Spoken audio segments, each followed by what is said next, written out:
नमस्कार। जय हिंद, जय भारत। डिकोडर में आपका स्वागत है। आज हम चर्चा करेंगे सोनम वांगचुक पे।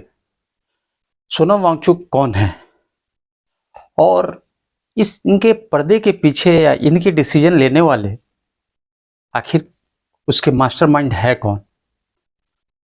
आखिर क्यों इतने बड़े डिमांड के लिए एक इनको आंदोलन करना पड़ता है? आखिर क्यों?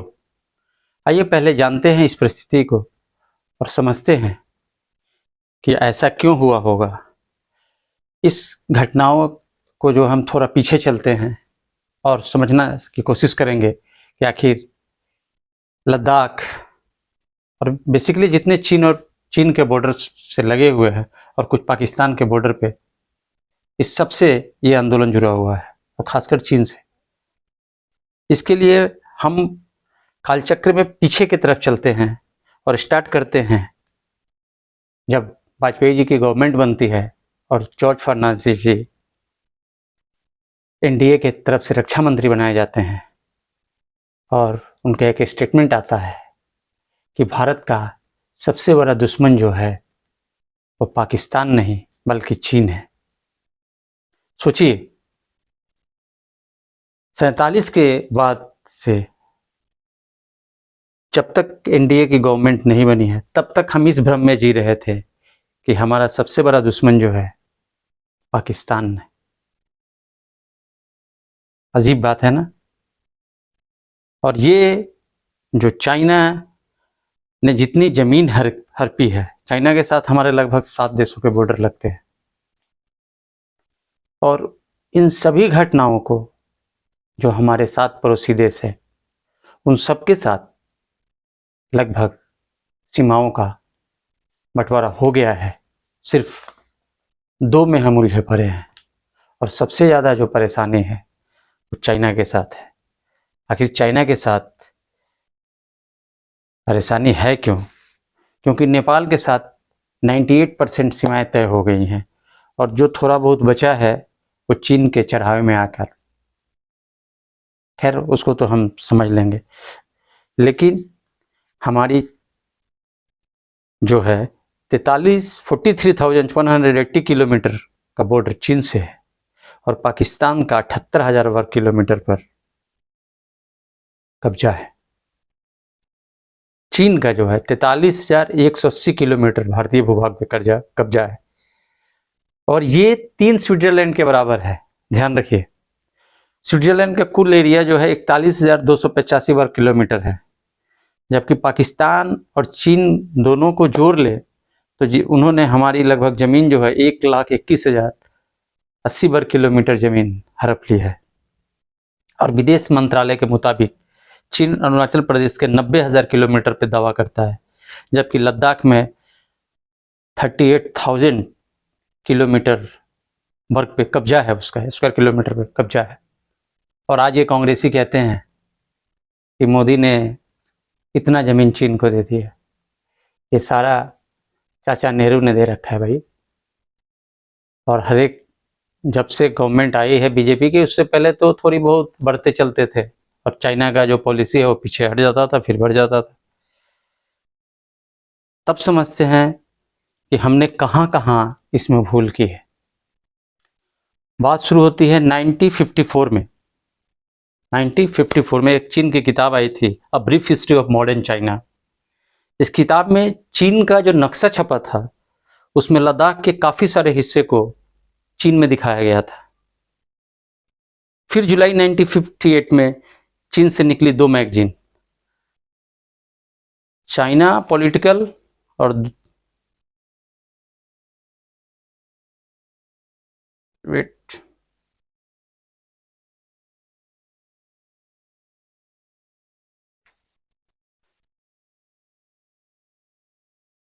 मैगजीन चाइना पिक्टोरियल और सोवियत वीकली ने भी चीन ने अपना जो नक्शा छापा था उसमें भारतीय इलाकों को अपना बताया।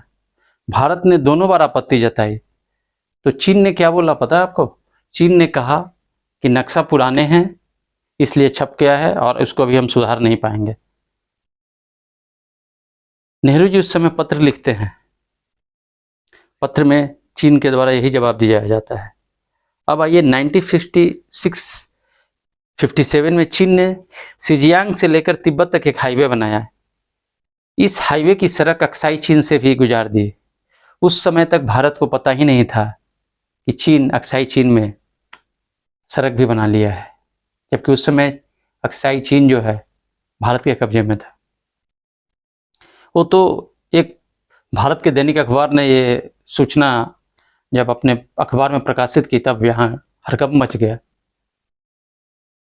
सिजियांग तिब्बत हाईवे उस समय के प्रधानमंत्री नेहरू लाल जी ने चीन के राष्ट्रपति झाओ इनलांग को एक पत्र लिखते हैं, और झाओ ने उसके जवाब में क्या बोला, सीमा विवाद उठाते हुए दावा किया कि अभी उसकी 5000 स्क्वायर मील यानी करीब 13,000 स्क्वायर किलोमीटर जो है अक्साई चीन में जो है चीन का हिस्सा है। शांति के पुजारी सफेद कबूतर उड़ाने वाले हमारे नेहरू जी शांत हो जाते हैं। संसद में बहुत हंगामा होता है लेकिन कोई फर्क नहीं पड़ता है। और यह पहली बार थी जो आधिकारिक रूप से सीमा विवाद का मुद्दा उठाया। झाऊ ने यह भी कहा कि उनकी सरकार 1914 में तय हुई मैकमोहन लाइन को नहीं मानती, जो अंग्रेजी सरकार ने और चाइना के बीच जो समझौता हुआ था 1914 में मैकमोहन लाइन तय की गई थी, उसको भी उसने इनकार कर दिया। भारत की 15,106 किलोमीटर लंबी सीमा जो है 7 देशों से लगती है। 7 देश कौन कौन से हैं? बांग्लादेश, चीन, पाकिस्तान, नेपाल, म्यांमार, भूटान और अफगानिस्तान। इन 7 देशों में से सिर्फ चीन, पाकिस्तान और नेपाल ही जिनके साथ सीमा विवाद चल रहा है। तो नेपाल का तो लगभग 2% रह गया है। अब आइए आते हैं असली मुद्दे पर।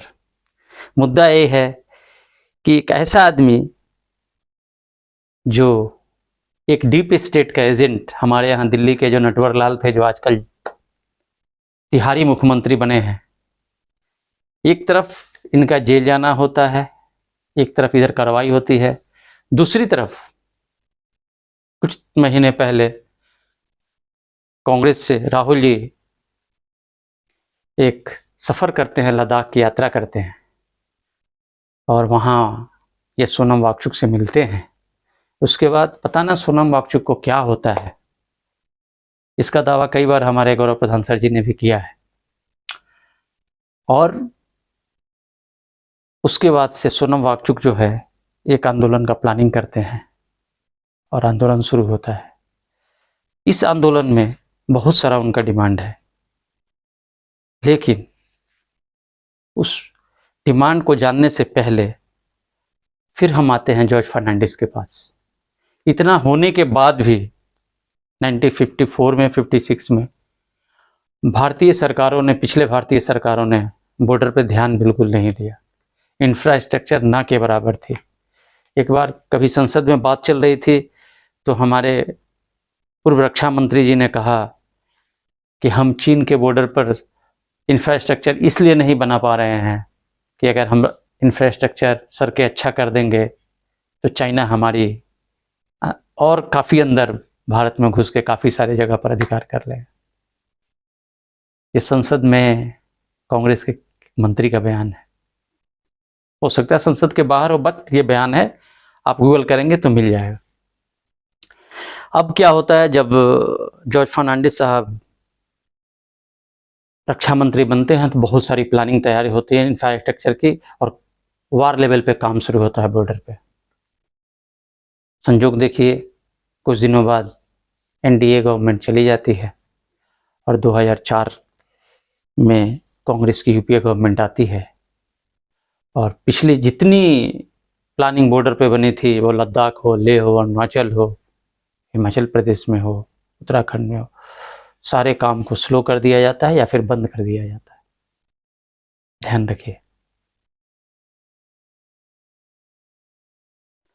इसी बीच में 2008 में पता नहीं कौन सा समझौता है और किस हैसियत से राहुल गांधी और सोनिया गांधी चीन में एक एएमयू कम्युनिस्ट पार्टी चीन की कम्युनिस्ट पार्टी के साथ एक एमयू साइन करते हैं। आज तक देश पूछ रहा है कि ये तो बताओ राहुल गांधी और कांग्रेस के नेताओं कि आखिर वो एमयू में क्या था, क्या साइन करके आए हो भाई। इसके डॉट बहुत जुड़ेंगे। होता क्या है, बात बढ़ेगी तो बहुत दूर तक जाएगी। इस एमयू साइन होने के बाद बहुत सारी प्रेफरेंस चाइनीज को मिलना शुरू हो जाता है। भारत के फर्नीचर इंडस्ट्रीज को बिल्कुल समाप्त कर दिया जाता है। आप भी देखेंगे अपने घर में, कहीं भी देखो 70% से 80% तक चाइनीज फर्नीचर दिखाई देंगे। और सबसे बड़ी बात एक और बताता हूं आपको, जो अगरबत्ती, जो बांस की अगरबत्ती यूज होता है, भारत में कांग्रेस गवर्नमेंट ने बैन कर दिया। नॉर्थ ईस्ट का सबसे बड़ा व्यापार का साधन था। अब क्या करे, तो वो एक स्मगलिंग के साथ थ्रू चाइना से आता था। वो तो जब दोबारा मोदी जी की गवर्नमेंट आई तो फर्स्ट टर्म में इस पे बहुत सारे लोगों ने मिल के बांस पर से बैन हटाया, तो ये बंद हुआ। सोचिए अब क्या साइन हो गया। और ये चौकीदार चोर है और आज 2-2 लाख 5-5 लाख देने की बात हो रही है। कौन से सरकार में दिया है आपने? मैं कांग्रेसियों से पूछ रहा हूं। चलिए छोड़िए, इस पर आते हैं। 2008 में कम्युनिस्ट पार्टी से साइन होता है, कुछ पता नहीं क्या होता है। फिर उसके बाद गलवान युद्ध के दौरान भारतीय सेना ने जो अपनी शौर्य और साहस दिखाए, सोचिए।